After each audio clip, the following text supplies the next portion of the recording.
ரெண்டு டீமாக நம்ம பிரிஞ்சு ஒரு சிம்பிள் கான்செப்ட் தான்.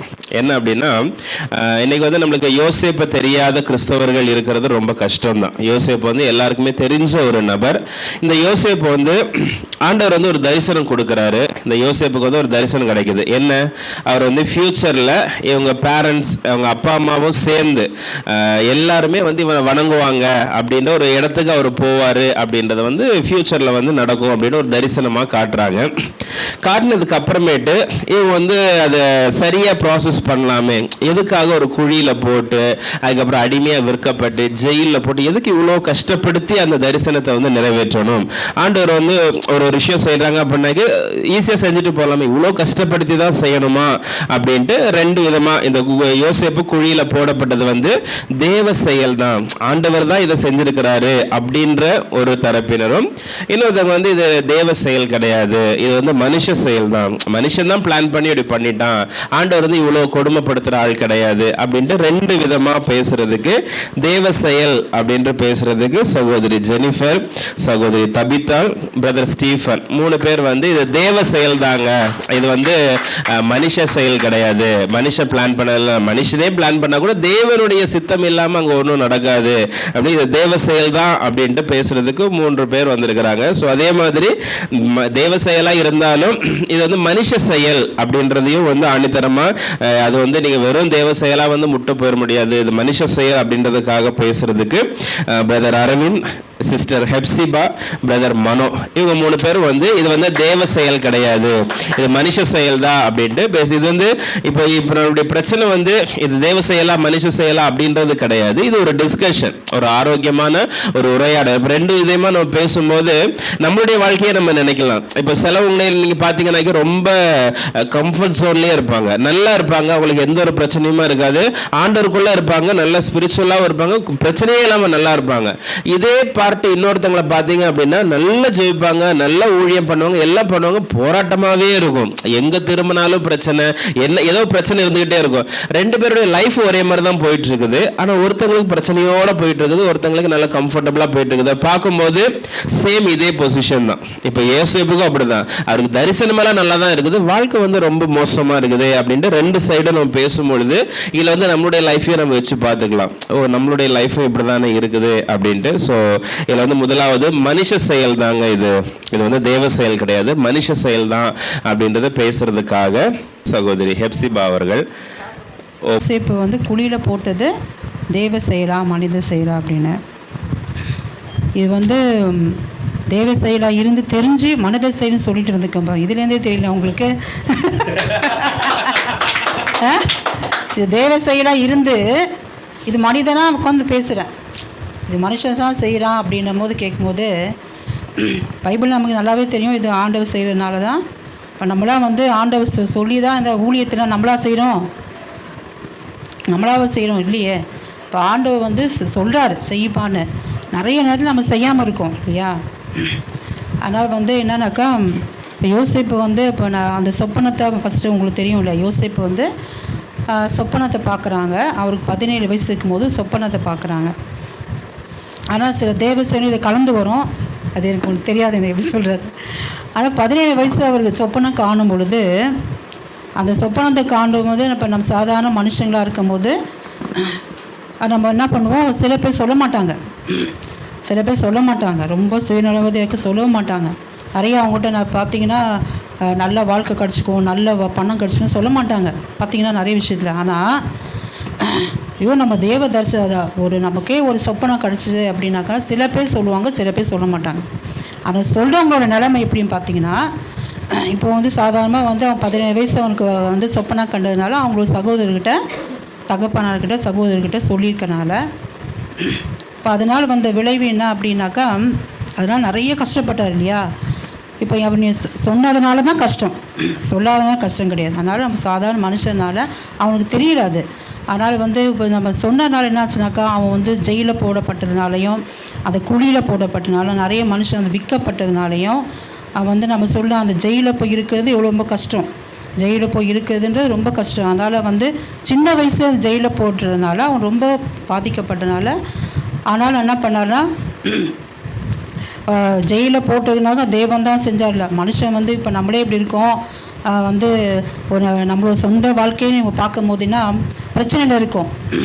பிரச்சனை இருக்கும். அந்த பிரச்சனை சமாளிக்கிறதுக்கு என்ன பண்ணணும், நமக்கு நம்ம மூளை யோசிப்போம் இல்லையா. இப்போ கடன் இருக்குது, ஒரு வியாதி இருக்குன்னாக்கா எந்த டாக்டர்கிட்ட போகணும், கடனை வாங்குறது யார்கிட்ட போகணும், யார்கிட்ட போய் கேட்கணும், இதெல்லாம் யோசிப்போம். கண்டிப்பாக மனுஷனால கண்டிப்பாக யோசிப்போம். அப்படி இருக்கும்போது அதே மாதிரி ஒருத்தர்கிட்ட பணத்தை கொடுத்து ஏமாந்து போவோம். அப்போ இதெல்லாம் செய்யும் போது இவன் ஜெயிலில் போட்டனாலும் அவன் எப்படி அப்படியே உட்கார முடியுமா, அவன் செத்து போக முடியுமா இல்லையா. குழியில் போனால் அப்படியே இருக்க முடியும், ஜெயிலில் போட்டால் அப்படியே இருக்க முடியாது.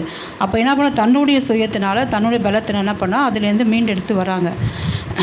அப்படி இருக்கும்போது அப்போ தான் வந்து அப்போது அந்த கஷ்டத்தில் போராட்டத்துனா அப்போ தான் அவனுக்கு என்ன ஆகுதுனாக்கா வந்து நம்ம எப்படி வந்து சில கஷ்டத்தில் போராட்டத்தை தான் சிந்தனை வரும். இதனால தான் இப்படி ஆச்சு, இதனால தான் இந்த மாதிரி ஆச்சு அப்படின்னு நம்ம என்ன பண்ணணும், நம்ம சூழ்நிலை நிறுத்தமாக நம்ம கஷ்டத்தை தான் தெரிஞ்சுப்போம் எதனால் இப்படி கஷ்டப்படுறோம் அப்படின்னு. அப்போ அந்த யோசிப்பை வந்து பார்த்திங்கன்னா, ஆனால் அவன் உயர்ந்த நிலைமைக்கு வருவான்னு அவனுக்கு தெரியும். கஷ்டப்பட்டாங்கன்னா இது கஷ்டத்துலேயே போயிடாதுன்னு தெரியாது. நம்ம கஷ்டப்பட்டதுனால கூலியிலையோ இல்லை ஜெயிலில் போட்டனால நம்ம உயர்ந்த நிலைமைக்கு வருவோம் அப்படின்னு அவனுக்கு தெரியும். தெரிஞ்சனால தான் கஷ்டப்படுவாங்க. தெரிஞ்சனால தான் வந்து சரி நம்ம வாழ்நாட்களை பார்த்திங்கன்னா கஷ்டத்துலேயே இருக்காது. அந்த கஷ்டம் வந்து நம்ம உயர்வை கொடுக்கும் அப்படின்றதுக்காக சில பேர் என்ன போராடி ஜெயம் பண்ணி தன்னுடைய சுயத்தினாலும் என்ன பண்ணுவாங்க, அவங்க யோசனைனாலே அவங்க தன்னுடைய போராட்டினா அவனை கண்டிப்பாக ஜெயிப்போம் அப்படின்னு ஜெயிக்கிறதுக்காகவே ஓடுவாங்க. அதே மாதிரி யோசிப்பு என்ன பண்ணியிருக்காங்கன்னா, அவங்களுடைய அந்த ஜெயிச்சு என்ன பண்ணிட்டாங்கன்னா, இப்போ அவனுக்கு ஒரு திறமை என்னக்கா, அவன் வந்து சொப்பனத்தை வந்து விளக்கி சொல்கிறதுக்கு அவனுக்கு தெரியும். அதனால தான் என்னாச்சுனாக்கா, ஒரு ராஜான சொன்னாக்கா இவனுக்கு ஒருத்தர் கேள்விப்படுறாங்க, இவன் வந்து சொப்பனத்தை மூலியமா நல்லா விவரமாக சொல்லுவாங்க அப்படின்னு திறமை இருக்குதுன்னு தெரிஞ்சு அந்த சொப்பனத்தை மூலியமாக அவன் நிறைய சொன்ன திறமையை வெளிப்படுத்துறதுனால அந்த பிரச்சனை வெளியே வந்தாங்களா இல்லையா. பிரச்சனை வெளியே வந்ததுக்கு அவனோட திறமை, அவனோட யோசனை, அவனுக்கு அந்த யூக்கியம் வந்து அவனோட சமயோஜ அந்த புத்தி வந்து அவனுக்கு அது கை கொடுத்துச்சு. அதனால் என்னாச்சுனாக்கா, மனிதனோட யோசனை இருந்தாலும் கூட அந்த மனிதன் என்ன பண்ணால், ஒரு மனுஷன் வந்து கஷ்டத்தில் அந்த தன்னை உயர்வான்னு தெரியும், தன்னுடைய கஷ்டத்தில் இருக்கான்னு தெரியும். அதனால் அவனுக்கு திறமை இருக்குன்னு தெரிஞ்சு அந்த எகிப்து தேசத்து ராஜா என்ன பண்ணாங்கன்னா, இவனுக்கு நல்ல சொப்பனத்தை சொல்லக்கூடிய திறமை இருக்குன்னு தெரிஞ்சு என்ன பண்ணாங்க, அந்த தேசத்துக்கே அவனை அதிபதியாக்கிட்டாங்க. அதிபதி ஆக்கும்போது தான் என்னாச்சுனாக்கா, அவன் அதிபதி ஆக்கும்போது அந்த தேசத்தை எப்படி நம்ம நடத்துறது, மக்கள் எப்படி நடத்துறதுன்னு ஒரு மனுஷனுக்கு அதெல்லாம் தெரியாமல் வந்துட முடியாது. ஒரு தேசத்தையும் வந்து உடனே கையெழுத்து கொடுத்துட முடியுங்களா, ஒரு எல்லா பொறுப்பையும் கையில் சும்மா கொடுத்துட மாட்டாங்க யாருமே. அவனுக்கு எல்லா திறமை இருக்குன்னு தான் கொடுப்பாங்க. இவனுக்கு வந்து இவன் சோம்பேறினா அந்த தேசத்துக்கு வந்து தாஜாவை கொடுக்க மாட்டாங்க. ஆனால் எப்படியுமே வந்து அந்த தேசத்தை ஆள்றதுக்கு இவனுக்கு திறமை இருக்குது, இவனுக்கு வந்து அந்த பலன் இருக்குன்னு அந்த ராஜாவுக்கு தெரிஞ்சனால தான் கொடுத்தான். இவன் சும்மாவே வந்துட்டு நான் ஆமாப்பா நீ ஜெயிலில் ஒன்று போட்டான் அப்படி கிடையாது. அதனால் நீ கஷ்டப்பட்ட இப்படி வந்த அப்படி வந்து என்ன தான் சொன்னாலும் தெரியாது.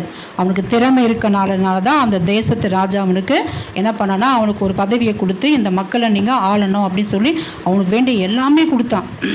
அப்போ அதனாலுமே அவனுக்கு ஒரு உயர்வு வந்தது. அப்புறம் யாரெல்லாம் இவனை வந்து அந்த மனுஷன் இவங்க கூட பிறந்தவங்க சகோதரரே குழியை போட்டதுனாலையும் அந்த சகோதர குடும்பத்தார் முன்னால் இவன் உயர்ந்து காட்டினான், அவனுக்கே உதவி செஞ்சான் இல்லைங்களா. அவனுக்கே இவனை உதவி செஞ்ச அளவுக்கு அந்த தேசத்தில் இவன் என்ன பண்ணாங்க, இவனுடைய திறமையினாலையும் என்ன பண்ணனாக்க உயர்ந்து காட்ட முடியும் அப்படின்னு தன்னுடைய மக்களுக்காகவும் இது பண்ண முடிஞ்சது. தன் மக்களுக்கு தன் குடும்பத்தில் மக்களுக்கெல்லாம் அவனுக்கு சொல்ல முடிஞ்சது, அவனுக்கே உதவி செய்யணும். இல்லைன்னா பார்த்தீங்கன்னா சாதாரண மனுஷன் வந்து நிறைய பணம் பதவிலாம் நிறைய இருக்கும் பொக்கிஷனாக, ஆனால் கொடுக்க மாட்டாங்க. ஆனால் அந்த தேசத்தில் அந்த நாட்டில் பஞ்சம் இருக்குது தெரிஞ்சு கூட அவனுக்கு சகோதரனும் இவன் தான் யோசிப்புன்னு தெரியாதான். யோசிப்பு தெரியாது அவனோட ஆனாலும் என்ன பண்ணானா, எல்லா மக்களுக்கும் உதவி செய்ய மாதிரி இவனுக்கும் தன்னை சகோதரன் காட்டலாம, தான் தான் உங்களுக்கு சகோதரன் காட்டாமல் எல்லாரும் மாதிரி இவனு என்ன பண்ணிட்டான்னா உதவி செஞ்சு அந்த பஞ்சத்தில் வந்து எல்லா மக்களுக்கும் உதவி செய்கிற மாதிரி தன்னோட சகோதரருக்கும் உதவி செஞ்சுருக்காங்க. அப்போ இது வந்து என்னால் யாராக இருந்தாலும் ஒரு தேசத்து ராஜாவாகிட்டாங்க இல்லையா, இவனுக்கு வந்து இது கொடுக்கூடாது அது கொடுக்காதான்னு நம்ம நம்ம நினைக்க முடியாது. ஏன்னா அப்படின்னா எல்லாம் அந்த தேசத்தில் பஞ்சம் இருக்கும் போது எல்லாம் கொடுத்து தான் ஆகணும். அதனால தான் அவன் கொடுத்து உதவி செஞ்சான். ஆனால் சும்மா எல்லாம் கொடுக்கல, ஒவ்வொருத்தரும் ஆடு மாடுகளை கொடுத்து உதவி ஆடு மாடுகளை கொடுத்து எனக்கு பணம் கொடுங்க, எனக்கு தானியத்தை கொடுங்க, எனக்கு உணவு கொடுங்கன்னு சொல்லி கேட்டாங்க. அதே மாதிரி வந்து அப்புறம் அவங்களுடைய நிலத்தை விற்று எனக்கு வந்து பணம் கொடுங்க, தானியத்தை கொடுங்க தான் கேட்டாங்க. அப்படி தான் கொடுத்தாங்க அவங்க மனித செயலாக. ஆனால் இவங்க வந்து ரொம்ப இறக்கப்பட்டலாம் அப்படிலாம் கொடுக்கலாங்க. ஆனால் உங்களோட இடத்த கொடுங்க, அதனால் வந்து உங்களுடைய பொருளெல்லாம் கொடுத்து, ஆடு மாடுலாம் கொடுத்து, உங்களுக்கு ஒரு பொருளை உங்களோட சொத்துலாம் என்ன கொடுத்து தான் அவனோட வந்து கொடுத்தாங்க. பிடிங்கதானே பண்ண. தேசத்து ராஜா வந்து ரொம்ப இரக்கமாக ரொம்ப எல்லாத்தையும் அப்படிலாம் இருக்க முடியாது. தேசத்து ராஜாவுக்கு அவங்களுக்குன்னு ஒரு ஆளுகை இருக்குது. அவங்களுக்கு ஒரு எப்படி சொல்கிறது, ஒரு எதாவது சொல்லுங்களேன். ஒரு ராஜாவுக்கு வந்து எப்போவுமே எல்லாம் வந்து ரொம்ப எல்லாத்தையும் இறக்கம் காட்ட முடியாது. அதனால் வந்து எல்லாத்தையும் கொடுத்து அவங்களுக்கும் ஒரு சட்டத்திட்டங்கள் இருக்குது. சட்டத்திட்டங்கள் இருக்கிறனால இதை கொடுத்தா தான் நான் கொடுப்பேன் அப்படின்னு சொன்னனால தான் அது மனுஷன் வந்து அப்படி தான் செய்யும். அது ராஜா நம்ம கண்டிப்பாக செய்யணும். சட்டத்திட்டங்களோடு இருந்தால் தான் ராஜாவன். ஏன்னா அந்த சும்மா அன்பு காட்டி இரக்கத்தை காட்டும் மனுஷன் கிடையாது, இல்லைங்களா? ஓகே ஓகே, எல்லாரும் கரங்களை தட்டி அவர்களை உற்சாகப்படுத்தலாம். ஸோ தொடர்ந்து ஸோ வந்து யோசேப்பு வந்து குழியில் போட்டது மனித செயல் தான் அப்படின்ட்டு பேச சொன்னோம். அவங்களும் பேசியிருக்கிறாங்க. ஸோ அதுக்கு மறுபடியாக மனித செயல் கிடையாதுங்க, அது தேவ செயல் தான் அப்படின்றத பேசுகிறதுக்காக பிரதர் ஸ்டீஃபன் அவர்கள் மறுபடியாக யோசேப்பு வந்து குழியில் போட்டது தேவ செயல் அப்படின்றத பேசுறதுக்காக வராங்க. சீக்கிரம் முடிச்சீங்கன்னா சந்தோஷம். ஓகே, அக்கா அருமையாக சொல்லியிருந்தாங்க. அவங்க சொல்லும் போதே ஒரு பயத்தை பார்த்த மாதிரி இருந்துச்சு. தேவ செயலாக கூட இருக்கலாம் அப்படின்னு சொல்லிட்டு இழுத்தாங்க. அப்போ அதுலேயே தெரியுது அது தேவ செயல் தான் சொல்லிட்டு. ஏன்னா நிறைய இடத்துல பார்க்குறோம், சொப்பனத்தை கொடுக்குறோம் அவர் தான், அதுக்கு விளக்கத்தை சொல்றதுக்கு தாளந்தையும் வரங்களையும் கொடுக்குறோம் அவர் தான். ஆமாம், எதிர்த்து மூணு கை தட்டலாம் நல்லா தட்டுவா. இதில் நல்லா தெரியுது ஆண்டவர் தான் சொப்பனத்தையும் கொடுத்திருக்கிறாரு, அது விளக்க சொல்றதுக்கான தாளத்தையும் கொடுத்திருக்கிறாரு. இதெல்லாம் நல்லா தெரியுது தேவனுடைய செயல் சொல்லிட்டு. அதனால அக்கா சூப்பராக பேசினாங்க, ரொம்ப நன்றி. சில பாயிண்ட்களை எடுத்து கொடுத்துட்டு போயிருக்காங்க, நன்றி சொல்லிக்கிறேன். ஓகே, குறிப்பாக சொல்ல போகணும்னா ஒரு வசனத்தை எடுத்து நான் உங்களுக்கு காட்ட விரும்புகிறேன். ஏன்னா ஆதாரம் காட்டணும்ல, நீங்கள் ஆதாரம் காட்ட நம்ப மாட்டீங்க, அதனால ஆதாரத்தை காட்டுறேன். ஆதியாகமத்தின் புஸ்தகம் 15வது அதிகாரம் 13வது வசனத்தை யாராவது ஒரு வாசிக்கலாமா? மெசேஜ்லாம் கிடையாது, அது வாசிச்சிங்கன்னா உங்களுக்கு அந்த விளக்கத்தை சொல்லிடுறேன். ஏசப்பா ஆபிரகாம் கிட்ட சொல்லுவாருங்க, படிங்கப்பா. அப்பொழுது ஆபிரகாமை நோக்கி உன் சந்ததியார் தங்களுடைய அல்லாத அந்நிய தேசத்திலே பரதேசிகளாய் இருந்து அத்தேசத்தாரை சேவிப்பார்கள் என்று அவர்களால் 400 வருஷம் உபத்திரப்படுவார்கள் என்று நீ நிச்சயமாய் அறிய கடவாய். அல்லேலூயா. யோசேப்பை குறித்து எங்க சொல்லப்பட்டிருக்கு? ஆனா ஆண்டவர் 13ஆம் அதிகாரத்தில் ஆபிரகாம் கிட்டே சொல்லிட்டாரு, டேய் உன் ஜனம் எகிப்து தேசத்துக்கு போவோம், அங்க 400 வருஷம் அடிமையா இருப்பாங்க சொல்லிட்டு முன்னாடியே சொல்லிட்டாரு. யார் சொல்லுது? நான் சொல்லப்பா. தேவனே ஆபிரகாம் கிட்ட சொல்லிட்டாரு, உன் சந்ததியாரு எகிப்துக்கு போவாங்க, போனதுக்கு அப்புறம் அங்க 400 வருஷம் அடிமைகளா இருப்பாங்க சொல்லிட்டாரு.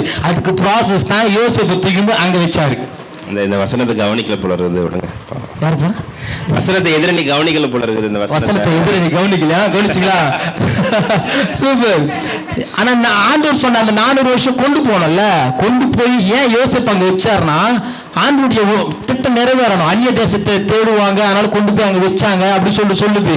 ஆண்டவருக்கு முன்னாடியே தெரியும், இவனுங்க அடங்க மாட்டானுங்க, இவனுங்க திட்டு பசங்க, இவனுக்கு ஜனங்க என்ன பண்ணுவாங்க, பாயிண்ட் அடிக்கணா ஓகேவா, இவங்க அந்நிய தேவர்களை தேடுவாங்க அப்படின்னு சொல்லிட்டு ஆண்டவருக்கு தெரியும். இன்னொன்னு என்னன்னா ஆண்டவருக்கு பஞ்சம் வருதுன்னு தெரியும். பஞ்சம் வருது ஆண்டவருக்கு முன்பதாகவே தெரியும். அப்போ பஞ்சம் வருதுன்னா நான் வாக்குத்தத்தை கொடுத்த ஜனங்க பஞ்சத்துல மாட்டிக்குப்பாங்க. அதனால இங்கிருந்து ஒருத்தர் தூக்கி என்ன பண்ணாங்க, அந்த ராஜாக்கு அடுத்த ஸ்தானத்தில் வச்சாக அந்த பஞ்சத்துல கூட என் ஜனனா பண்ணும் பொழைச்சரும் சொல்லிட்டு தான் யோசேப்பை தூக்கி போய் அங்க வச்சாரு. யோசேப்பு கொண்டு போய் அங்க வச்சதுனால தான் ஆண்டவர் ஆபிரகாமுக்கும் ஈசாக்குக்கும் யாக்கோபுக்கு கொடுத்த வாக்கு தத்தத்தை இவங்க இங்க இருந்தாங்க நிச்சயமா பஞ்சத்திலே செத்து போயிருப்பாங்க. அப்படி ஆண்டுடைய வாக்குத்தத்தம் பொய்யானதை மாறி போயிருக்கும். ஆனா ஆண்டுடைய வாக்குத்தத்தம் ஒருபோதும் மாறாதது. ஏன்னா அது ஆண்டவர் கொடுத்ததுல அவருடைய வார்த்தை ஒருபோதும் ஒழிந்து போகாதது. அதனாலதான் கொண்டு போய் யோசிப்பாங்க வச்சாரு. ராஜாக்கு அடுத்த ஸ்தானம் நீங்க நினைச்சு பார்க்கலாம், போத்திபார் வீட்டுல வச்சிருந்தா அவ்வளவு பேர் போஷிக்க முடியுமா? ஏன்னா இவனே அங்க ஒரு வேலைக்காரனா இருக்கிறான், போத்திபார் வீட்டுல இருக்கிறான், முடியுமா? அப்போ ஆண்டவர் நல்லா தெரியும் தூக்கி எங்க வைக்கணும். ராஜா சொல்லிட்டான், ராஜா சேர மட்டும் தான் எனக்கு, மற்றதெல்லாம் உழுகு, நீ சொல்றதுதான் எல்லாமே தேசத்துல சொல்லிட்டான். சொன்னதுக்கு அப்புறம் என்ன பண்ணான் யோசேப்பு? பார்த்தான் அவங்க சகோதரர்களை பார்த்தான், எல்லாருக்கும் என்ன பண்ணான்? போஷிக்க வச்சான். உயிரோட நாட்கள் எல்லா வச்சு என்ன பண்ணான்? கோசியன் தேசத்தை கொடுத்தாங்கப்பா. சொந்தமா ஒரு ஊரே கொடுத்துட்டான். இது யாருடைய சித்தம்? ஆண்டுடைய சித்தம்ப்பா. ஏன்னா ஆண்டவர் தான் கொண்டு போய் வச்சா. நீ நல்லா பார்க்கலாம். சரி விடு, உங்களுக்கு மூழ்கிறீங்க நீங்க. சரி ஓகே, நல்லா புரிஞ்சுக்கலாம். ஒரு மனுஷனுக்கு அருமையா சொல்லிட்டு போனாங்க, மனுஷனுக்கு அன்பே இருக்காது சொல்லிட்டு போனாங்க. யோசேப்புக்கு ஆண்டவர் கொடுத்த ஒரு குணம் மன்னிக்கிற குணம். அவங்க அண்ணன் தான் கடைசியில சொல்றான், நீங்க முக்கியமா தான் செஞ்சீங்க, ஆனா ஆண்டவர் எப்போ பிளான் பண்ணி திரும்பி என்ன பண்ணிக்கிறாரா? யோசிக்கிற நன்மையாய் முடிவு செய்தார். ஆண்டவர் தான் நன்மையை முடிவு செய்தார். அதனால நல்லா சொல்றேன், இது ஆண்டவர் கொடுத்தது. அல்லேலூயா. ஆனா முடியல. ஒரு நல்லா சொல்றேன், யோசேப்புக்கு சொன்னாங்க ஒரு திறமை இருந்துச்சு. திறமை கொடுக்கறதே ஆண்டவர் தான். சொப்பனத்தை விளக்குறதற்கும் தாளந்துகளையும் வரங்களையும் கொடுக்கிறவர் ஆண்டவர். அந்த திறமைகளையோ தாளந்துகளையோ வைத்து தான் யோசேப்பு அந்த சொப்பனத்தை விளக்க முடிஞ்சது. இன்னைக்கு எவ்வளோ திறமையானவங்க இருக்கிறாங்க, பெரிய பெரிய எலான் மஸ்க் எல்லாங்கிறாங்க. என் கனவு வந்துச்சு ஒன்று சொல்லுவான், எவனும் சொல்ல மாட்டான். அது ஆண்டவரால் மட்டும் என்ன பண்ண முடியும்? சொப்பனங்களை விளக்கிறதுக்கு தாளந்துகளை கொடுக்க முடியும். ஆண்டவரால் மாத்திரம்தான் கூடும். சரி நீங்க சொல்லலாம், உலகத்தான் கூட சில பேர் சொல்லுவாங்களே சொல்லிட்டு தானியல் கதைக்கு போயிடுங்க. உடனே நேபுகாத்நேச்சார் கதைக்கு அவங்க கூட சொப்பனம் வந்துச்சு. நேபுகாத்நேச்சார் டென்ஷன் ஆயிட்டான், என் கதையும் சொல்லு விளக்கத்தையும் சொல்லணுமா. ஆனா அந்த தாளந்து யாரு கொடுக்கப்பட்டுச்சு? தானியலுக்கு மாத்திரம் தான் கொடுக்கப்பட்டுச்சு. அப்ப நல்லா எழுந்தே தெரியுது, சொப்பனத்தை விளக்குகிறதற்கு அது ஆண்டவரால் மாத்திரம் தான் கூடும். இதுல இருந்து நல்லா தெரியுது, ஆண்டவர் தான் அவனுக்கு சொப்பனத்தையும் கொடுத்தவர், அது விளக்கத்தை சொல்லுகிறதற்கு தாளந்தையும் யோசிப்புக்கு கொடுத்தவர் ஆண்டவர் தான்.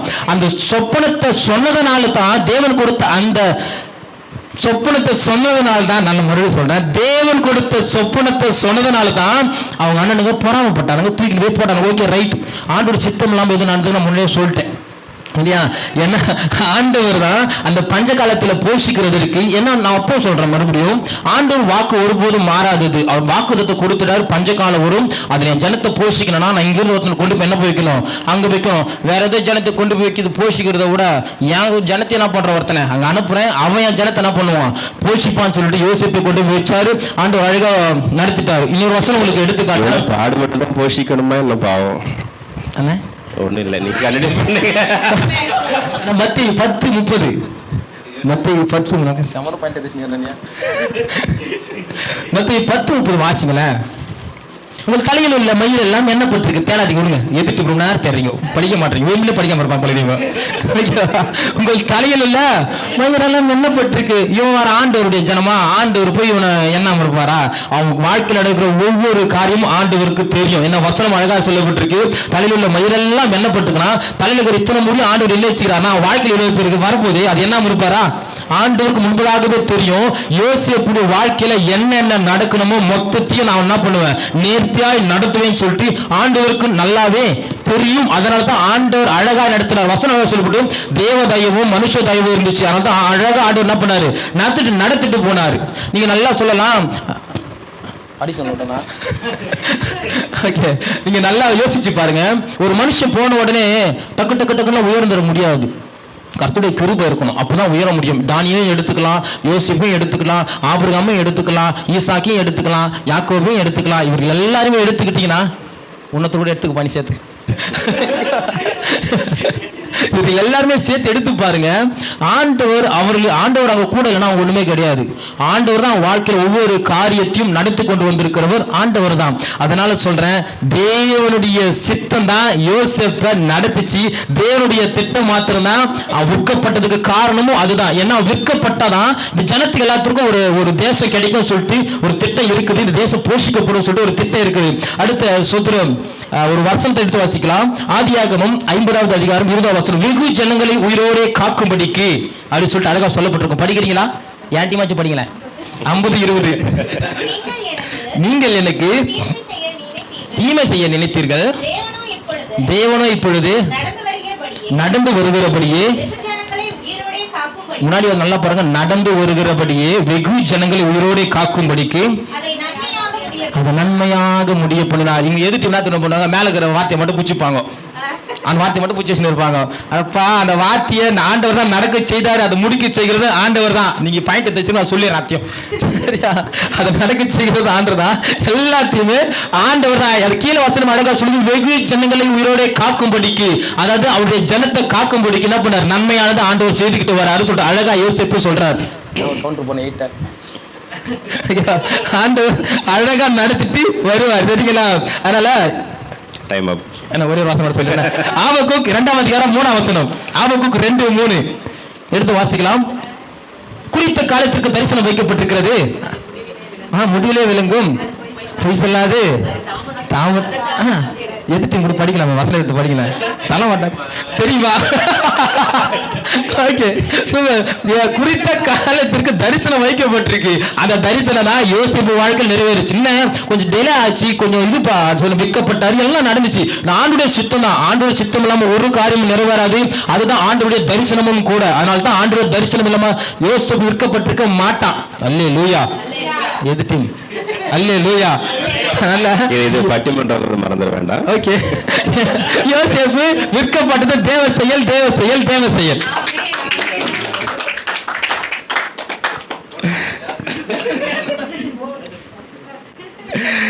ஸோ வந்து ஆண்டவர் முன்னாடியே முன்குறிச்சிருந்தார், ஒரு 400 வருஷம் உன்னுடைய ஜனங்களெல்லாம் வந்து இது அந்த நாட்டில் வந்து அடிமைகளாக இருப்பாங்க அப்படின்ட்டு. ஸோ அதன்படியே வந்து முன்னாடி போயிருக்கிறாங்க. அதுக்கப்புறமேட்டு இந்த ப்ராசஸ் எல்லாம் நடக்குது. ஸோ இதுக்காக தான் வந்து யோசேப்பு அங்கே போனார் அப்படின்றத வந்து இது வந்து தேவ செயல் தாங்க, மனுஷ செயல் கிடையாது அப்படின்றத ரொம்ப ஆணித்தரமாக பதிவு பண்ணியிருந்தாலும் நாங்களும் ஏதாவது பதில் சொல்லணும்ல அப்படின்னு நிறைய நோட் பண்ணி வச்சிருக்கிறாங்க. பிரதர் அரவிந்த் வந்து அதுக்கு கண்டிப்பாக பதில் சொல்லுவார். கர்த்தருடைய பரிசுத்த நாமத்திற்கு மகிமை உண்டாக. இதுக்கு முன்பாக பேசிட்டு போன எதிரணியினருக்கு என்னுடைய வாழ்த்துக்கள். நன்றாக பேசிட்டு போனாரு. இந்த நேரத்தில் கூட நம்ம யோசேப்பு விற்கப்பட்டது வந்து மனித செயல் தேவ செயல் அப்படின்னு பார்த்துட்டு இருக்கோம். அது வந்து மனித செயல் அப்படின்ட்டு பேசுறதுக்கு வந்திருக்குன்னு உங்களுக்கு தெரியும். என்னதான் தேவ சித்தமா இருந்தாலும் அந்த இடத்துல மனிதர்களுடைய சித்தம், மனிதர்களுடைய செயல் அப்படின்ட்டு ஒன்று இருக்கு. அவங்க சொன்னாங்க பொறாமை கொண்டு, அவங்களுடைய சகோதரர்கள் வந்து பொறாமை கொண்டு அவனை வந்து விற்று போட்டாங்க அப்படின்ட்டு. அந்த இடத்துல மனுஷங்களோட சித்தம் தானே அந்த இடத்துல நிறைவேறி இருக்கு. அந்த இடத்துல தேவ சித்தம் நிறைவேறல. அதுக்கு முன்னாடி அநேக இடங்களை நம்ம வேதத்துல பார்த்திருப்போம். ஒரு சில விஷயங்களை அவங்க கேள்விப்பட்டு மனதுக்குள்ளே வச்சிருப்பாங்க. நம்ம யோசேப்பு கூட, யோசேப்பு அப்பா யாக்கோபு கூட அந்த தரிசனத்தை யோசேப்பு சொல்லும் போது அந்த இடத்துல அழகா ஒரு வசனம் போட்டிருக்கோம். யாக்கோபு வந்து அந்த காரியங்கள் எல்லாம் தன்னுடைய இருதயத்துல வச்சுக்கிட்டார் அப்படின்ட்டு அவர் வெளியில சொல்லல. அதே மாதிரி ஆண்டவர் ஒரு தரிசனத்தை கொடுத்துட்டார் தான் யோசேப்புக்கு ஒரு தரிசனத்தை கொடுத்தாரு. நீ அந்த தேசத்துக்கு போவ, அந்த தேசத்துல நீ ஒரு பெரிய ஜாதியாவ, நீ என்னுடைய ஜனங்கள் ரட்சிப்புன்னு ஒரு தரிசனத்தை கொடுத்திருந்தாலும் அந்த தரிசனத்தை நிறைவேற்றுறதுக்கு அநேக வழிகள் ஆண்டவருக்கு இருக்கு. அந்த ஒரு வழி மட்டும்தான் இல்ல, விற்கப்படுகிறது மட்டும்தான் வழி இல்ல. ஆண்டவருக்கு அநேக வழிகள் இருக்கு. நானும் சத்தமா பேசுறேன், அவன் தான் உண்மையை பேசிட்டு போறான்னு நினைச்சுக்கிட்டேன்.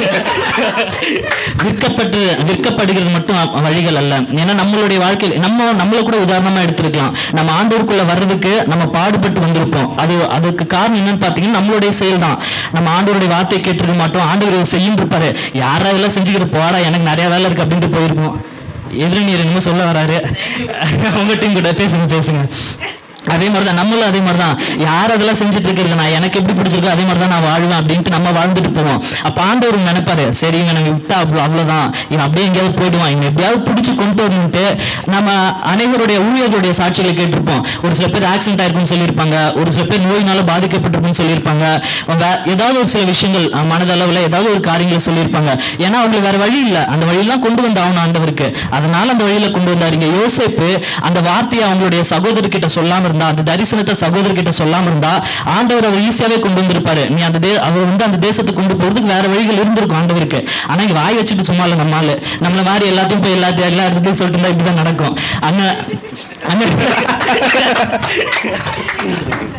எதிரணிய சொல்ற மாதிரியே இருக்குது. இல்ல எதிரணி இல்ல, நமக்கு கொடுக்கப்பட்ட தலைப்பு பத்தி தான் பேசிட்டு இருக்கோம். எதிரணியை தாக்குறதுக்கு இல்ல. பஞ்சம் அண்ணன் சொல்லியிருந்தாங்க, அந்த பஞ்சத்திலிருந்து என்னுடைய மக்களை விடுதலை ஆக்கணுங்கிறதுக்காக அந்த இடத்துல ஒரு ஆள் இருக்கணும் அப்படின்ட்டு. கரெக்ட் தான். ஆண்டவருடைய ஆள் அந்த இடத்துல இருந்தா மட்டும் தான் அந்த பஞ்சத்திலிருந்து விடுதலை தர முடியும். அவருடைய மக்களுக்கு, ஆண்டவருடைய மக்களுக்கு வந்து ஆசீர்வாதத்தை தர முடியும். அதுக்கு இந்த விற்கப்படுகிறது, குழியில போடுறது, இதுதான் வழி இல்லை. நான் முதல்ல சொன்ன மாதிரி அநேக வழிகள், அநேக காரியங்கள் ஆண்டவரால் செய்ய முடியும். நம்மளுடைய உடலை, நம்மளுடைய எல்லா காரியங்களும் ஆண்டவர் இருக்க, நம்மளுடைய மயிர் எண்ணப்பட்டு இருக்கிறது. அவருடைய சித்தம் இல்லாம நம்மளுடைய வாழ்க்கையில் எதுவுமே நடக்காது. என்னதான் அவருடைய சித்தம் இருந்தாலும் நம்மளுடைய ஒத்துழைப்புன்னு ஆண்டவருக்கு வேணும். ஒரு காரியம் நான் சொல்றேன், ஒரு ஊழியக்காரர் சொன்ன ஒரு காரியம் தான். என்னதான் நம்ம ஆண்டவர் வந்து நமக்கு அநேக காரியங்களை கொடுத்திருந்தாலும், வேதத்துல கூட கொடுக்கப்பட்டிருக்கு, ஆண்டவர் வந்து சிலுவையில் எல்லாத்தையுமே நமக்கு செஞ்சுட்டு போயிட்டாரு. ஏன் இன்னும் நம்ம எடுத்துக்காம இருக்கோம்? ஏன் நம்ம இன்னும் அதை பெற்றுக்கொள்ளாம இருக்கோம்? அற்புதங்கள் செய்ய முடியும், அதிசயங்கள் செய்ய முடியும், எல்லாமே செய்ய முடியும். ஏன் நம்ம எடுத்துக்கலன்னா, எல்லாம் நம்ம சொந்த காசுல சூனி வச்சுப்போம்னு சொல்லுவோம். அதே மாதிரிதான் நம்ம அதை எடுத்துக்க மாட்டோம்.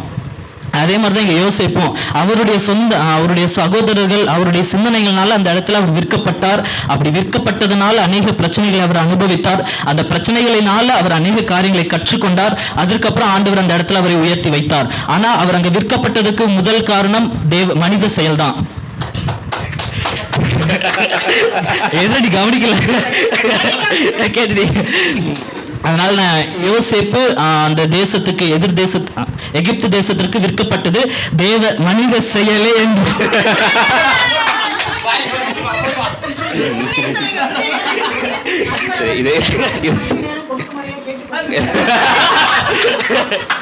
இதுக்கு மேல பேச மாட்டிக்குவோம்.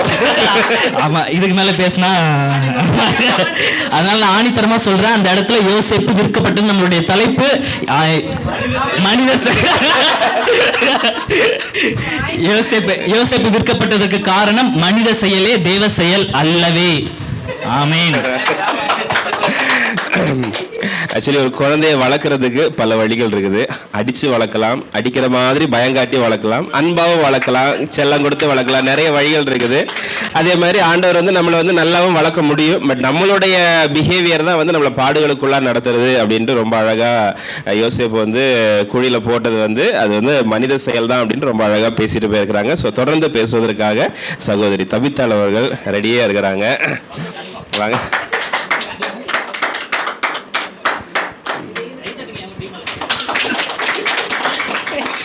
கர்த்தருடைய பரிசுத்த நாமத்துக்கு ஸ்தோத்திரம். யோசேப்பு அடிமையாக விற்கப்பட்டது உங்க இருக்கிற எல்லாருக்குமே தெரியும், அது மனித செயலே இல்லை அப்படின்னு சொல்லிட்டு கண்டிப்பாக தேவனுடைய செயல் தான்.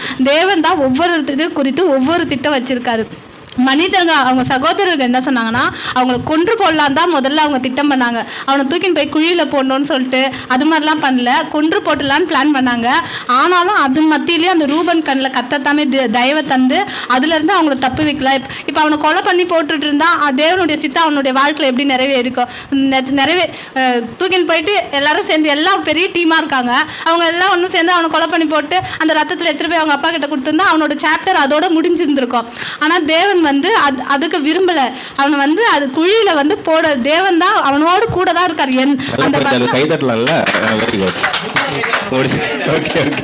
அந்த யோசேப்பு சாப்டர் ஃபுல்லாவே பார்த்தா கர்த்தர் அவனோடு கூட இருக்கிறார். எல்லா நிலைமையிலும் அவனை குழியில போடும் போது கூட அவனோடு கூட தான் இருக்கிறாரு, சிறையில போடும் போதும் அவனோடு கூட தான் இருக்காரு. எல்லா நிலைமையிலும் தேவன் வந்து ஒரு பாயிண்ட்ல கூட யோசேப்பை விட்டு பிரியமோ இல்லை விலகமோ இல்லை.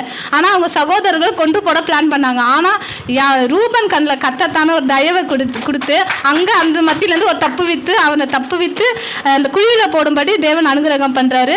அந்த யோசேப்பு குழியில போட்டு பல பாடுகளை தாண்டி போய் யோசேப்பு நிமித்தம் தான் அந்த எகிப்து தேசத்தை முழுவதும் கர்த்தர் ஆசீர்வதிச்சார். இப்போ அந்த இடத்துல யோசேப்பு குழியில போடாம அவங்க அப்பா வீட்லயே இல்லை ஒன்று கொண்டு போட்டிருந்தா அதோட முடிஞ்சிருக்கும். அப்படி அவனுங்க சரி இவன் எவ்வளோ டென்ஷன் பண்ணாலும் விட்டு போட நம்ம தம்பி தானே அப்படின்னு சொல்லி விட்டுருந்தான். அவன் அதே ஊர்ல அதே தேசத்துல இருந்து அதே குடும்பம் அப்படியே சன்னதி இப்படியே இருந்து அவன் லைஃப் முடிஞ்சு போயிருக்கும். ஆனால் தேவனுடைய சித்தம் வந்து அவன் இப்படி இருக்கிறது தேவனுடைய சித்தம் இல்லை. அவனுடைய எதிர்கால காரியங்கள்லாம் தேவன் உயர்த்தி வைக்கணும்னு அப்போவே அவர் பிளான் பண்ணிட்டாரு. அதனால எல்லாமே தேவனுடைய சித்தம் மாத்திரம்தான். அவன் பிறந்து வளர்ந்ததுலேருந்து அவன் எகிப்துக்கு ராஜாவுக்கு அடுத்த ஸ்தானாதிபதி அவன் நின்னது எல்லாமே தேவனுடைய சித்தம் மாத்திரம்தான். அது மாத்திரம் இல்லை, போர்த்திபாலோட மனைவி வந்து அவனை இது மாதிரி பார்க்கும்போது கூட அந்த இடத்துல அவன் தேவன் கொடுத்த பரிசுத்தத்தை அவன் பாதுகாத்து கொண்டான். தேவனுக்கு பயந்து எல்லாவற்றிலும் அவன் கீழ்ப்படிந்து இருக்கும்போது தான் கர்த்தர் ஒரு பெரிய இடத்துல வைப்பார். நம்ம ஒரு சின்ன இடத்துல இருக்கும், நம்ம இப்படி இருக்குமே, இவ்வளோ கஷ்டத்தில் இருக்குமே நினச்சி அவன் ஒரு நாளும் புலம்பல, கஷ்டப்படல. தேவன் நமக்கு எது செஞ்சாலும் அது வந்து நமக்கு நன்மைக்குன்னு நினச்சி அவன் ஒவ்வொரு நாளும் இருக்கும்போது கர்த்தர் அவனை பெரிய ஆசீர்வாதத்தில் வைத்தான்.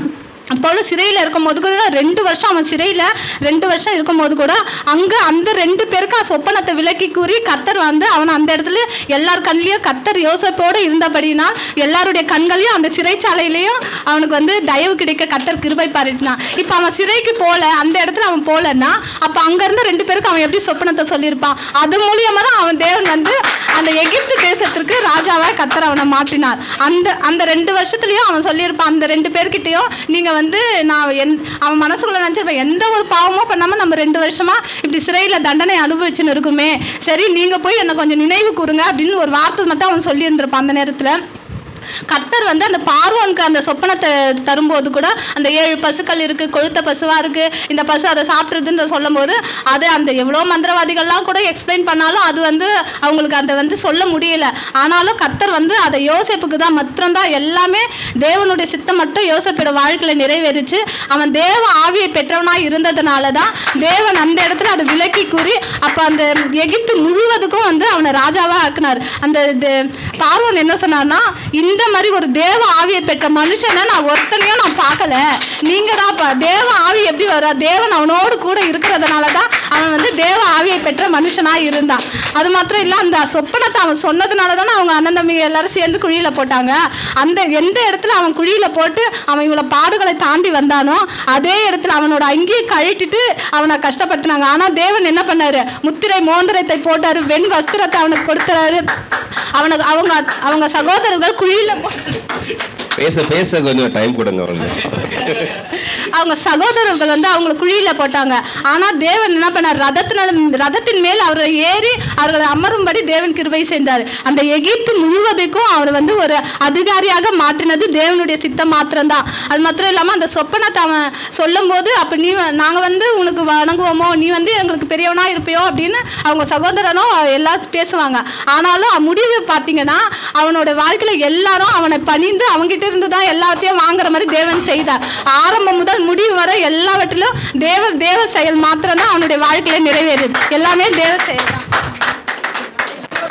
ஸோ இறுதியாக சரி, என்னதான் சொன்னாலும் இது மனித செயல் தாங்க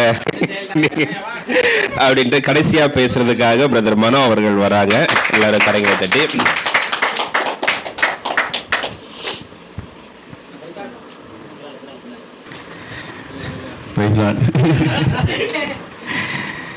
ஏன்டா இந்த தலைப்பை கொடுத்தோம் அப்படின்னு சொல்லி கன்ஃபியூஸ்ல இருந்தாலும் கம்பீரத்தோடு அமர்ந்திருக்கும் நடுவர் அவர்களுக்கும் டாபிக்குக்கும் பேசுனதுக்கும் சம்பந்தமே இல்லாமல் பேசியிருந்தாலும் என்னை போலவே கடைசி இரவில் பட்டிமன்றம் சொன்ன உடனே ஆதியாகமம் புத்தகத்தை எடுத்து திறந்து யோசேப்பினுடைய காரியத்தை மட்டும் வாசித்து வந்து பேசியிருந்த எதிரணிக்கும் சிரம் தாழ்ந்த நன்றிகளையும் வாழ்த்துக்களையும் தெரிவித்துக் கொள்கிறேன். அதாவது டாப்பிக்கை விட்டு வெளியே போயிட்டாங்க. என்னன்னா டாபிக் என்னன்னா யோசேப்பு விற்கப்பட்டது மனுஷ செய்யலாம், தேவ செய்தலாம், சிம்பிளுங்க. அதை விட்டுட்டு நான் வந்து எல்லாருக்கும் விளக்கம் கொடுக்கணும்னு ஆசைப்படுறேன். இருந்தாலும் டைம் இருக்காது. ஏன்னா அவங்க சொல்கிறதுக்கு நான் பதில் சொல்லி ஆகணும். இல்லைன்னா அப்புறம் அவங்க சொல்ல தான் கரெக்டுன்ற மாதிரி ஆகிடும். அது வேறு விஷயம். ஆண்டவர் வந்துட்டு ஸ்டார்டிங்லேருந்து எண்டு வரைக்கும் இந்த பைபிள் முழுவதும் வந்துட்டு தேவ சித்தம் நான் இல்லைன்னு சொல்லலை. அதை நான் வந்து அக்செப்ட் பண்ணிக்கிறேன். அதுக்கு எதிராக நம்ம வந்து பயன்படுத்த முடியாது, சொல்ல முடியாது. ஆனால் இங்கே நமக்கு கொடுக்கப்பட்டிருக்க டாபிக்னு ஒன்று இருக்குது. அங்கே வந்துட்டு அங்கே மனித செயல் வந்து இருக்க போய் தானே டாப்பிக்கை எடுக்கிறாரு. தேவ செயல் மட்டும் இருந்துச்சு அப்படின்னாக்கா அந்த டாபிக் ஏன் எடுக்க போகிறாரு? அதை நம்ம வந்து கவனிக்க வேண்டிய ஒரு விஷயம்.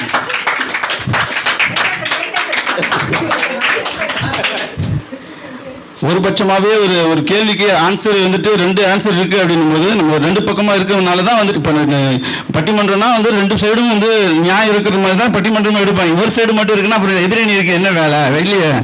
அதனால இதில் வந்து மனித செயல் இருக்குங்கிறத புரிஞ்சுக்கணும் முதலாவது.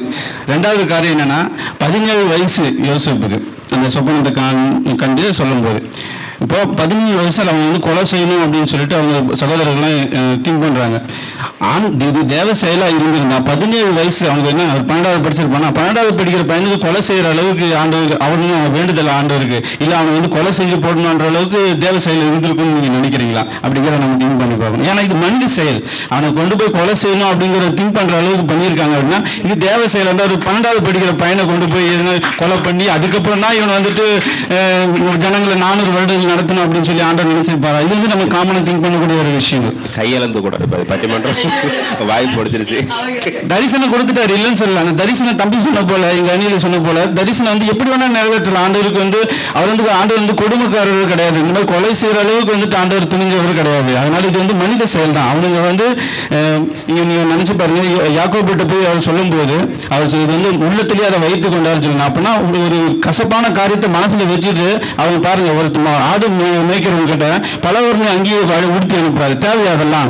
அவர் வந்து பிரியப்பட்டு போடுறாரு, ரைட்டு. 2வது விஷயம் அது வந்து பலவர்னு அங்கேயே வந்துட்டு அவங்க மாடு மேய்க்கிற இடத்துல ஆடு மேய்க்கிற இடத்துல போட்டு அனுப்புறாரு. அப்படின்னா என்ன அர்த்தம் அப்படின்னா, அப்போ அவர் போட்டுட்டு போறது பார்த்தாலும் ஏற்கனவே அவன் காண்டில் இருக்கானுங்க. நம்ம இந்த தரிசனம் சொன்னது மூலமா இதை போட்டுட்டு போகும்போது இன்னும் பார்க்கும்போது அவங்களுக்கு இன்னும் கூட கொஞ்சம் கடுப்பாகுமா ஆகாதான்? அப்போ பழைய கசப்புகளை லைட்டா அவர் மனசுல வச்சுதான் இந்த மாதிரி பண்ணியிருக்காரு. இது வந்து மனித செயல் தான் அப்படின்னு சொல்லி நாங்கள் அடிச்சு பேசுறோம். இது வந்து நீங்க ஆழமா சிந்திக்க வேண்டிய விஷயம். அது மேலோட்டமா பார்த்தா உங்களுக்கு புரியாது. அல்லேலூயா. அடுத்து வந்து பாத்தீங்கன்னா யோசேப்பு வந்துட்டு விற்கப்பட்டது, அது வந்துட்டு அங்கே கொண்டு போகப்பட்டது, இதெல்லாம் வந்து உங்களுக்கு தெரியும் 37வது அதிகாரத்தில் இருந்து. இதில் வந்துட்டு தேவன் இங்கே போனார், இங்கே நாங்கள் அனுப்பினார், யாக்கோபிட்ட பேச சொன்னார், அங்கே போய் குழியில் தள்ள சொன்னார், அதுக்கப்புறம் வருவாங்க அவங்ககிட்ட மீதிட்டு விற்க சொன்னார். இதெல்லாம் வந்துட்டு எங்கே சொன்னார் அப்படின்னு சொல்லி தேவனுடைய மென்ஷன் பண்ணி எதுவுமே சொல்ல இந்த வசனத்தில் மட்டும் இந்த அதிகாரத்தில். நீங்கள் அதுக்கப்புறம் பாருங்க, தேவன் வந்து சிஸ்டர் சொன்னாங்க, லாலி சிஸ்டர் சொன்னாங்க, தேவன் வந்து யோசேப்பு குழியில் போடும்போது கூட யோசேப்பு கூட இருந்தார் அப்படின்னு. கிடையாது. அதுக்கப்புறம் பாருங்க 39வது வசனத்துல தான் வந்து சொல்லப்பட்டிருக்கு பாருங்க, கர்த்தர் யோசேப்போடு இருந்தார். 39:2 தான் சொல்லியிருக்கு. அங்கதான் வந்து வசனங்கள் வருது, கர்த்தர் யோசேப்போடு இருந்தார். அது சரியான ஒரு பாயிண்டா தான் இருக்கு. ஆமா, இதுக்கு முன்னாடி இது மனித செயல்கள் அங்க நடந்துகிட்டு இருக்கு. ஒரு அதிகாரத்தில் மனித செயல்கள் நடந்துகிட்டு இருக்கு. அதாவது இது வந்து அதுக்கப்புறம் தான் ஆண்டவர் கூட இருந்தார் அப்படின்னு. அப்ப குழியில போட்டு எல்லாம் பண்ண முடிச்சதுக்கு அப்புறம் தான் வந்துட்டு ஆண்டவர் வந்துட்டு அதுக்கப்புறம் வந்து அவர் கொண்டு வர்றாரு. ஆனா குழியில போடும்போது ஆண்டவர் வேடிக்கை பார்த்துக்கிட்டு இருந்தாருன்னு சொன்னது ரொம்ப ஏற்றுக்கொள்ள முடியாத ஒரு விஷயம். அது மனித செயல் தான். குழியில போடுறது, கொலை பண்ண செய்வது எல்லாம் வந்து மனித செயல் தான் இது. ஸோ அதை வந்து மறுக்கவே முடியாது. அதுக்கப்புறம் பிரதர் சொன்னாரு, தலையில் உள்ள மயிர்கள்லாம் என்ன பண்ணிருக்கோம் அப்படின்னு சொல்லிட்டு. உண்மைதான், இல்லைன்னு சொல்லலை. அதே வந்துட்டு மனிதனுடைய தலையில் உள்ள மயில் என்ன பண்ணிருக்கு, ரைட்டு தான், இல்லை. ஆண்டவர் வந்து அதை சொல்லி வச்சிருக்காரு. எப்போ சொல்லியிருக்காரு? அது வந்துட்டு அடுத்த உள்ள நம்ம ஜென்ரேஷன் சொல்லியிருக்காரு. ஆனால் நம்ம இங்கே வந்து என்னன்னா, இன்னைக்கு உள்ள ஜென்ரேஷன் பாருங்களேன், ஒரு மகனுக்கு தலைமுடி வந்து அலங்காரமா இருக்குன்னு சொல்லியிருக்காங்க. இன்னைக்கு யாராவது அந்த மாதிரி அலங்காரமா வச்சிருக்காங்களா? நீளமா விட்டுருக்காங்க, தேவை செய்யலாம். அப்போ தலை முடி இது வரைக்கும் விட்டுருக்காங்க, வளர்த்துக்கிட்டு இருக்காங்க, அதெல்லாம் தேவை செய்யலாம். அப்போ இல்லை இது மனித கிரியைகள் செய்யறான். அதனால தான் அது மனித செயலா இருக்கு. நம்ம அது வந்து அதை கம்பேர் பண்ண முடியாது. தலைப்பை விட்டுட்டு நம்ம தனியா போயிட்டு இருக்கோம். அதுக்கு நான் விளக்கத்தை கொடுத்துக்கிட்டு இருக்கேன். சரிங்களா? அதனால தலைப்பு என்னன்னா இதுதான், இதை நம்ம பேச வேண்டியது. தேவ செயல் அப்படின்னும் போது நம்ம வந்து எல்லாத்தையும் படைச்சதுலேருந்து அதெல்லாம் சொல்லிட்டு போகலாம். நம்ம டாபிக் என்னன்னா அவர் விற்கப்பட்டது தான் நம்ம வந்து பேசப்பட்டிருக்கோம். அதுக்காக நம்ம வந்து எல்லாமே சொல்லிட முடியாது. ஆதியாகமத்தில் தொடங்கும் அப்படிதான் பேசலாம். ஆதாம் வந்துட்டு ஆண்டவருடைய சித்தத்தை விட்டு விலகினாரு, அப்போ அது ஆண்டவர் செய்யலாம். பதில் சொல்ல முடியுமா யாரால? நாங்களும் பேசுவோம். ஆதியாகமத்திலிருந்தே நாங்கள் அங்கேயே ஆரம்பிச்சிருச்சு, அங்கேயே மனித செயல் வந்து ஸ்டார்ட் ஆகி ஆரம்பிச்சிருச்சு. நாங்கள் அதுக்கப்புறம் பேசுறதுக்கு ஒன்றும் இல்லை. ஆனால் அங்கே வந்து அவர் என்ன சொல்லியிருக்காரு, பண்பெடுத்து வந்து இப்போ நல்லா இருக்கணும்னு தான் வச்சிருந்தாரு. அது வந்துட்டு மனைவி பேச்சு கேட்டு பாவத்தை பண்ணணும்னு ஆண்டவர் நினைச்சு பார்த்தாரா சொல்லி சொன்னார், அந்த மாதிரி பண்ணுங்க அப்படின்னு. இல்லை அப்போ மீறினா இல்லை, அப்போ அங்கே மனுஷ செயல் தான் நாங்கள் செயல்படுது. ஆதியிலே வந்து மனுஷ செயல் செயல்பட்டுருச்சு அப்படின்னும் போது நம்ம வந்து இங்கே யோசேப்பு மட்டும் அவங்களுடைய சகோதரிகள் மட்டும் மனுஷ செயல் செய்ய மாட்டாங்க, செஞ்சிருக்க மாட்டாங்க, அது தேவ சேவா தான் இருக்கும் அப்படின்னு நம்ம நினைக்கிறது தவறான காரியங்கள். ஸோ கடைசியாக நான் சொல்லி முடிச்சிடுறேன். லாஸ்ட்டாக ஒரு சொன்னார் போது என்னன்னா, குணம், யோசேப்பினுடைய குணம், அந்த குணத்தை பற்றி பேசிட்டார். யோசேப்பு வந்துட்டு அடுத்த மன்னிக்கிற குணம், அதெல்லாம் கரெக்டு தான். 17 வயசில் அவர் வந்துட்டு இந்த மாதிரி தரிசனத்தை சொல்லி அவங்கள்ட்ட வந்து சொப்பனத்தை சொல்கிறாரு. சொப்பனத்தை சொன்னால் வந்துட்டு கோவப்படுவாங்க அப்படின்னு உங்களுக்கு தெரியும். ஸோ ஓகே தான், அந்த குணத்தெல்லாம் ஓகே தான். இப்போ ஆண்டவர் வந்துட்டு அந்த படுகொலியில் போடுறதுக்கப்புறம் அவங்க வந்துட்டு போடுறாங்கன்னு தெரிஞ்சிருச்சு. அவங்க என்ன தரிசனம் சொல்லி கோவப்படுறாங்கன்னு தெரிஞ்சு திரும்பவும் அவங்க முன்னாடி போய் நிற்கிறாங்கன்னா முதல் தரிசனம் தெரிஞ்ச உடனே அவர் வந்து ரொம்ப நேசிச்சது வந்து அவங்க அப்பா தான். பேசாமல் வந்து அவங்க அப்பாட்ட சொல்லியிருக்காங்க இந்த விஷயம். சரி, அதை விட்டுட்டு அவங்க அண்ணன்ட்ட சொல்லியிருக்காரு. அது சொன்னது மாத்திரம் இல்லாமல் அவங்க கோவப்பட்டான்னு தெரிஞ்சு மறுபடியும் அவங்க போய் முன்னாடி நின்றுருக்காரு. இப்போ இந்த குணத்தை நீங்கள் என்னன்னு சொல்லுவீங்கன்னு எனக்கு புரியல. இது வந்து தேவ செயலாக இருந்திருந்தா அவன் வந்துட்டு அந்த புரியுதுங்களா, அந்த டைமில் வந்துட்டு அவன் என்ன பண்ணியிருக்கான், என்ன கோபமாக இருந்திருக்காங்க அப்படின்னு சொல்லிட்டு ஆண்டவர் வந்துட்டு அவனை விலைக்கு பாதுகாத்துருக்கணுமா இல்லையா? அப்போ இது மனித செயலுக்காக ஆண்டவருடைய சித்தம் வந்து தரிசனத்தை நிறைவேற்றணும் தான், ரைட், இல்லைன்னு சொல்லலை. பட் ஆனால் இங்கே மனித செயல்பாடுகள் வந்து அடங்கி இருக்கு அப்படிங்கிறத நாங்கள் சொல்ல வந்திருக்கோம். ஆண்டவருக்கு விரோதமாக நாங்கள் எதுவும் பேசலை, ஆண்டவர் வார்த்தைக்கு விரோதமாக நாங்கள் எதுவும் பேசலை. இவங்க மனித செயல்பாடுகள் இருக்குங்கிறது ஆண்டவர் வெயிட் பண்ணி பார்க்குறாரு. ஆனால் அங்கே மனித செயல்பாடுகள் இருக்கா இல்லையா, அதுதான் விஷயம். நாங்கள் அதை பற்றி தான் பேச வந்திருக்கோம் இல்லையா, வார்த்தைக்கு விரோதமாக நாங்கள் எதுவும் பேசவே இல்லை. ஹல்லேலூயா.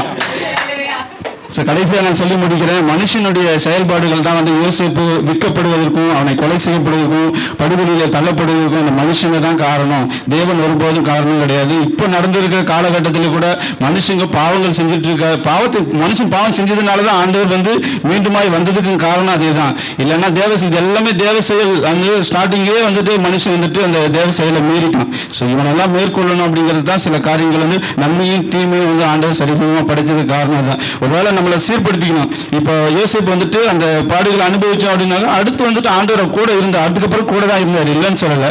ஆனாலும் அங்கே வந்து மனித செயல்பாடுகள் நடந்திருக்கு. அவனுக்கு அநீதி இழக்கப்பட்டதுக்கு காரணமோ யோசேப்பு பலவர்ண அங்கேயே உடுத்தி அவங்க சகோதரர்கள் ஏற்கனவே கோபமாக இருக்கும் தெரிஞ்சு அவங்க கிட்ட அனுப்பி வச்சது, இது எல்லாமே மனித செயல் என்று சொல்லி வாதை நான் முடித்துக் கொள்கிறேன்.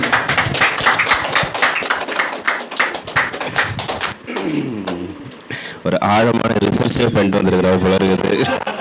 இந்த பட்டிமன்றத்துக்காகவே ஃபுல் எஃபர்ட் போட்டு உண்மையிலே அடுத்தவங்க வந்து பேச முடியாத அளவுக்கு நிறைய வார்த்தைகளை பேசிட்டு போயிருக்கிறாங்க. ஸோ மனித செயல் தான் போல இருக்குது அப்படின்னு யோசிக்கிற அளவுக்கு. ஸோ கடைசியாக ஜெனிஃபர் பேசி முடித்து வைப்பார்கள். Praise lord. என்னுடைய அணியிலே தேவன் பட்சமாய் என்னோடு பேசியவர்களுக்கும் எதிரணியிலே எங்களுக்கு விரோதமாய் பேசியது மட்டுமல்லாமல்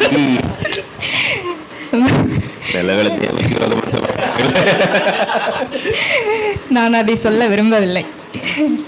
நடுவர் அவர்களுக்கும் என்னுடைய மற்றும் இதை கண்டு கொண்டிருக்கிற உங்கள் அனைவருக்கும் என் அன்புடைய வாழ்த்துக்கள்.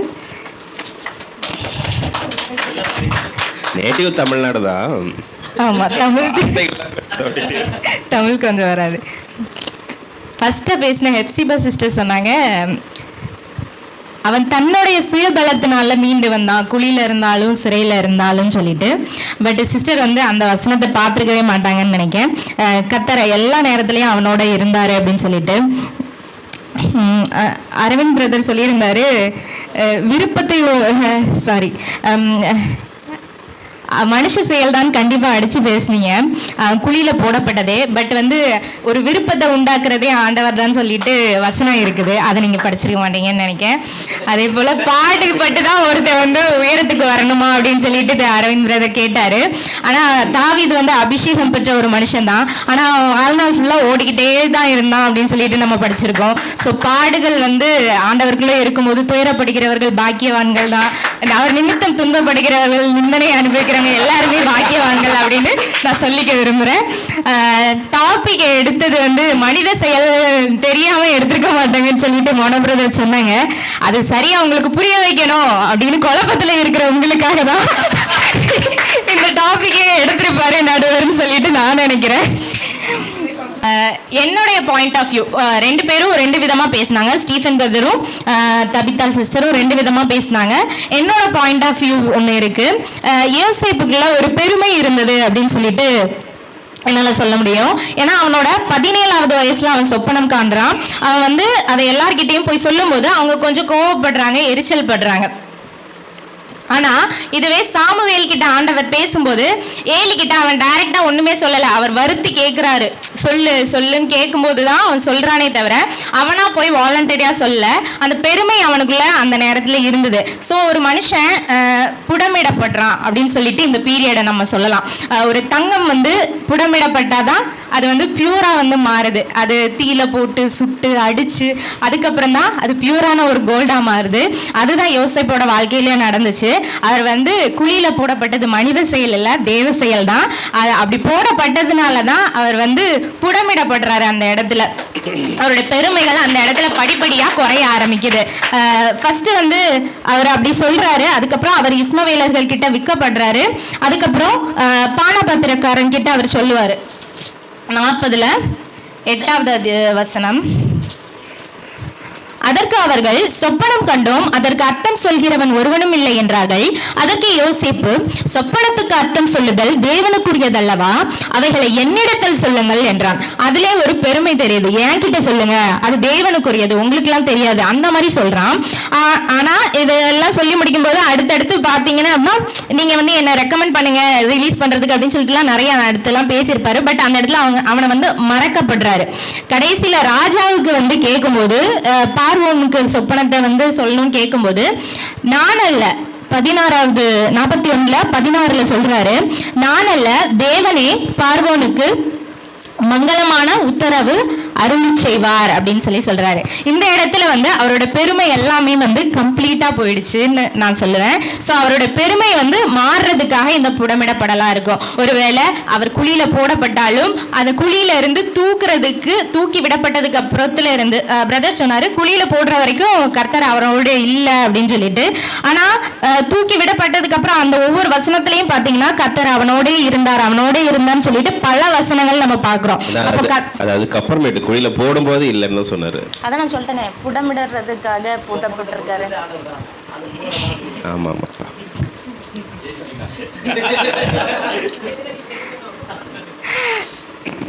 அதனால அந்த மோல்டிங் டைமுக்காக ஆண்டவர் வந்து குழியில போட்டிருக்கலாம், சிறைக்கு அனுப்பியிருக்கலாம். அதுக்கப்புறம் அவனோட 30வது வயசுல தான் அரசருக்கு அடுத்த இடத்துல உட்கார வைக்கப்படுறான். ஸோ அந்த புடமிடப்படல் அப்படின்னு சொல்லிட்டு ஒரு எக்ஸாம்பிளுக்கு நம்ம எல்லாரையுமே எடுத்துக்கலாம். நான் ஒரு சின்ன கதையை மட்டும் சொல்லி முடிக்கிறேன்.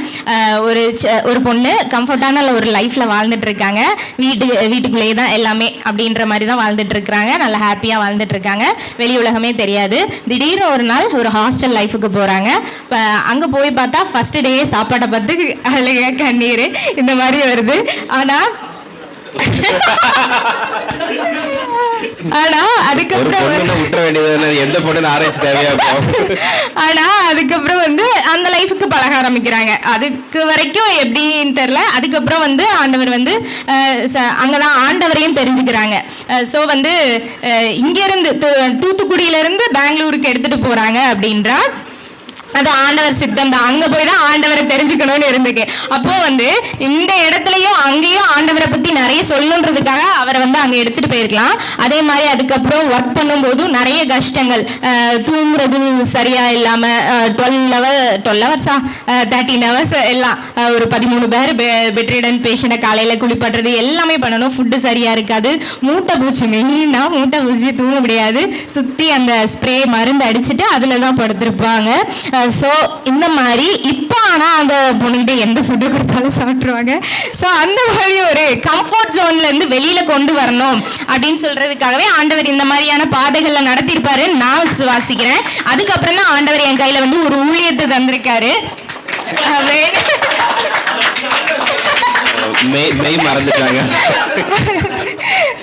இதே மாதிரி உங்களுக்கும் நிறைய புடமிடல் நடந்திருக்கும் உங்க வாழ்க்கையிலையும். ஸோ எனவே யோசேப்பு குழியில போடப்பட்டதும் அவனுடைய பெருமையை அவனிடத்துல இருந்து எடுக்கணும் அப்படின்ற ஒரு நினைப்புல தான் தேவன் அந்த இடத்துல குழியில போட்டு அவனை வந்து உயர்த்தினாரு. எனவே இது தேவ செயல்தான், மனித செயல் அல்ல என்று முடிக்கிறேன். ஓகே,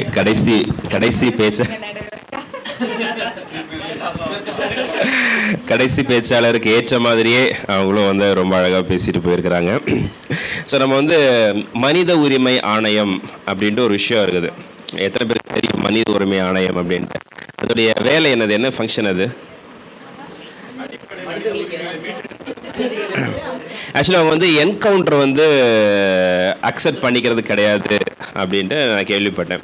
அப்போ ஒரு பொண்ணை வந்து வன்கொடுமை செஞ்சுட்டாங்க, பாலியல் வன்கொடுமை செஞ்சுட்டாங்க அப்படிங்கும்போது உலக பிரகாரமாக ஒருத்தங்கிட்ட நம்ம போய் கேட்குறோம் அப்படிங்கும்போது இவங்களுக்கு என்ன தண்டனை கொடுக்கலாம் அப்படிங்கும்போது நடு ரோட்டில் விட்டு சுடுங்க, ஓட விட்டு சுடுங்க, கல் எறிஞ்சு கொள்ளுங்க, ஏதோ ஒன்று அவங்க சொல்லுவாங்க.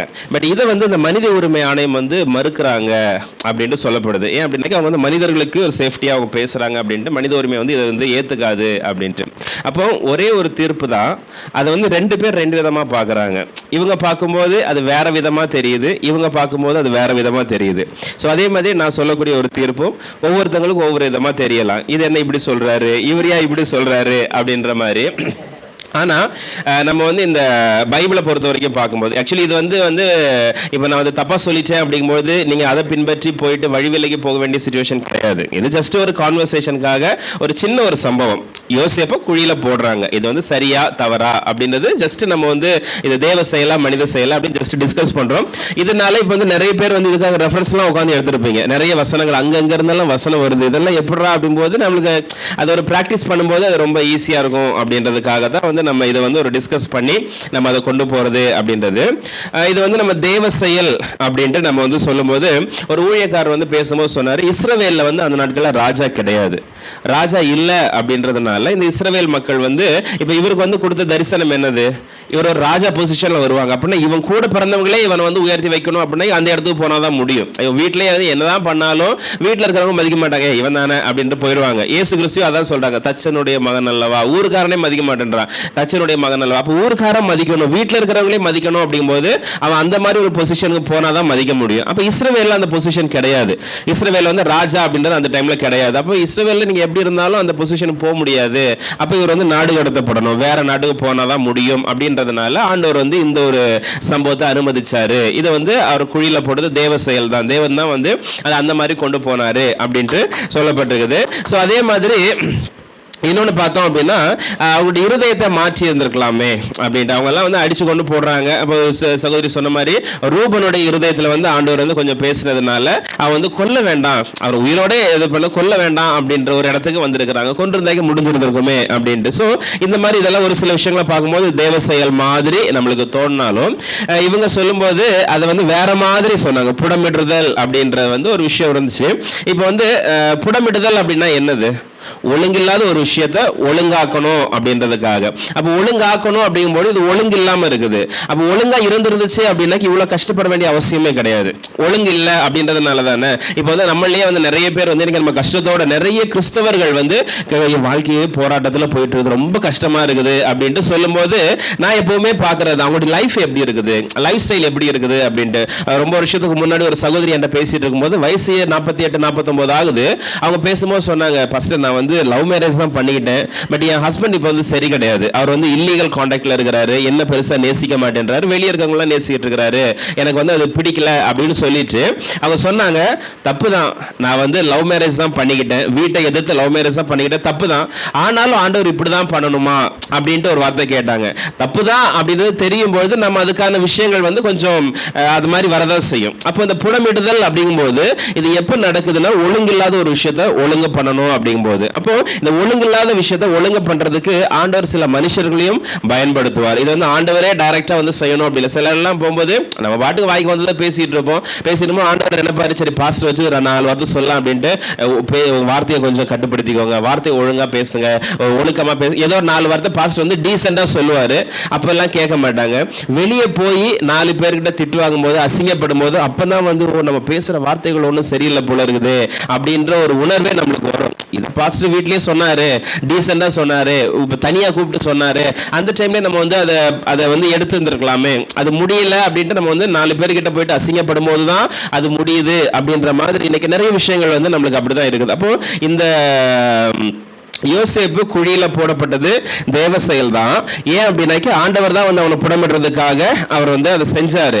அதே சமயத்துல மனுஷனும் வந்து இதுல வந்து இன்வால்வ் ஆயிருக்கிறான். ஏன்னா இந்த மனுஷன், இந்த யோசேப்பு அப்படின்ற இந்த மனுஷன் ஒழுங்கு இல்லாததுனால, இந்த மனுஷன் ஒழுங்கா இருந்திருந்தான் அப்படின்னாக்கி இந்த விஷயம் வந்து நடந்திருக்க வேண்டிய அவசியமே கிடையாது, எல்லாம் ஸ்மூத்தா போயிருந்திருக்கும். அப்ப இந்த மனுஷ செயல் தான், இந்த மனுஷனுடைய செயல் ஒழுங்கா இல்லை அப்படின்றதுனால, இந்த யோசேப்பு மனுஷனுடைய செயல் ஒழுங்கா இல்லை அப்படின்றதுனால இது வந்து நடந்துச்சு. இந்த மனுஷனுடைய செயல் ஒழுங்கா இருந்திருந்துச்சு அப்படின்னா அவங்க சொன்ன மாதிரி அதுதான் அவருடைய அந்த இரஸ்பெக்டிவான பிஹேவியர் அப்படின்றது. சாமுவேலுக்கு ஒரு தரிசனம் ஆண்டவர் வந்து நைட்ல பேசுறாரு. பேசி முடிச்சுட்டு போனதுக்கு அப்புறமேட்டு இந்த சாமுவேல் வந்து ஏலி கிட்ட சொல்றதுக்கு பயப்படுறாரு. ஏலி மிரட்டுறாரு, மிரட்டி தான் அந்த விஷயத்தையே வாங்குறாரு. நீ சொல்லு, இல்லைன்னா அவ்வளவுதான் அப்படின் போதுதான் வந்து அவர் சொல்றாரு. அப்போ ஒரு சின்ன பையன் ஒரு பெரியவங்க கிட்ட பேசும்போது அவர் என்ன விஷயம் என்ன அப்படின்னா, ஏலியுடைய குடும்பம் வந்து அது அழிஞ்சிரும், அதுக்கப்புறமேட்டு நான் ஒன்ன வந்து அடுத்த இதுவை கொண்டு வருவேன், இதுதான் விஷயம்.